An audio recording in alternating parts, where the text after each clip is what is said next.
Welcome to the introduction to this film about Suffolk Library's Health and Wellbeing programme on behalf of Commission on Culture and Local Government.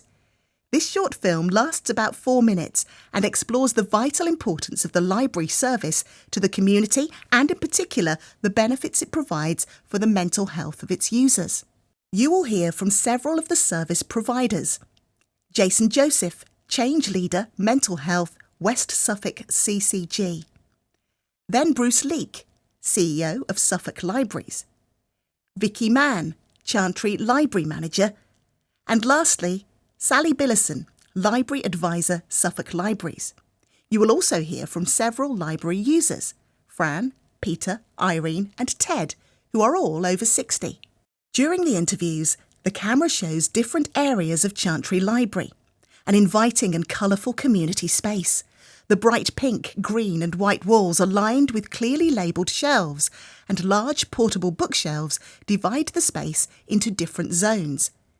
In one zone, several tables are joined together, around which sit a group of animated library users. 55 alive, who are all engaged in lively conversation and activities. They enjoy cups of coffee and cake from the cafe area and fruit from the plentiful baskets arranged on the tables. Another zone creates an open play area for a parent and carer toddler group. Other areas of the library have a community photo board, rainbow flag bunting, and welcoming signs which read, "Where I Belong," and "Where I Create, Connect, Learn, Play, Discover."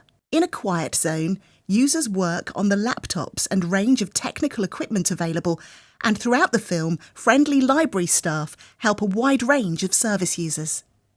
Outside Chantry Library is a luscious garden area. A bright contemporary-style pink mural is painted on the walls with a painted tree that reads, "Men Can Talk." 2 elderly men are seated either side of the tree. A speech bubble is painted by each man's mouth. One reads, "Talk the Truth." The other reads, "Feel the Real." The screen reads, Commission on Culture and Local Government. How can publicly funded culture challenge health inequalities exacerbated by the COVID-19 pandemic? Jason. The libraries is of vital importance to Suffolk's mental health system because it builds community capacity at grassroots level. It allows people to come in and get support in the local community for their mental health needs to stop them going into secondary services. The more organisations like libraries and culture and art organisations can do to engage people, the more capacity we have to support people. Bruce. We have a very, very strong and very collaborative relationship with Suffolk County Council, and as an independent body we're able to do some of the things that they can't do as a statutory body.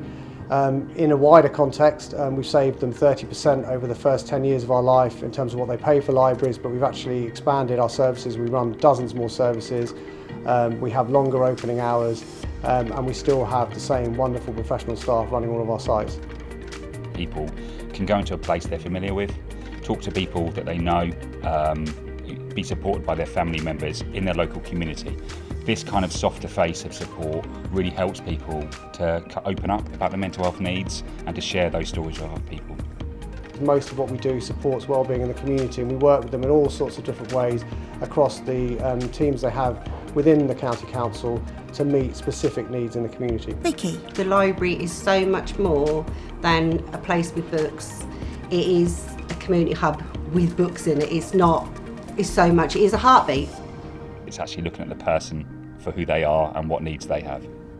Some of the research we've done around the needs in the community really clearly signpost the fact that we are saving money across the health system. We've generated £2 million in social value, so there's an absolute wealth of return on investment going on here. And recently we commissioned some research to look at the well-being and clinical value of some of the many regular activities that we provide, and the outcome of that research was that we were really helping support people's well-being in the community, and also that we were particularly enhancing that sense of community but also providing a certain connectedness that isn't available anywhere else. Sally. We run groups to try and encourage young parents or carers to mix with each other and have a social experience, as well as the children interacting with sensory play that we set up. Older folks, we run groups for, such as Top Time 55 Alive. Fran. We named ourselves 55 Alive. It's just nice to see people, have a chat, catch up with things. Peter. And it's nice to know that the libraries are here for that sort of thing. And it's good also for people's mental health, isn't it? And a lot of those people who perhaps weren't doing anything, they've sort of come along to the library through 55 Alive, and they'll come in, they might be in 3 or 4 times a week. That's what we are. We are a community hub for inclusivity. Irene. It helps people because then they don't necessarily have to seek medical help. So yes, because we help one another. Ted. I live on my own, and it's nice to come here because you can talk to somebody about anything, that make company, I think just the fact that it is so popular, it just shows how much of a need there is. And it's nice to talk about it amongst us, and it's helped a lot. I think we do provide a preventative service here in terms of averting people's health becoming to the point where they do need statutory services. And I think if we can be a part of maintaining somebody's good well-being because we've been able to have a conversation with them and we've listened to them and they felt valued, then that is such a vital part of this library service.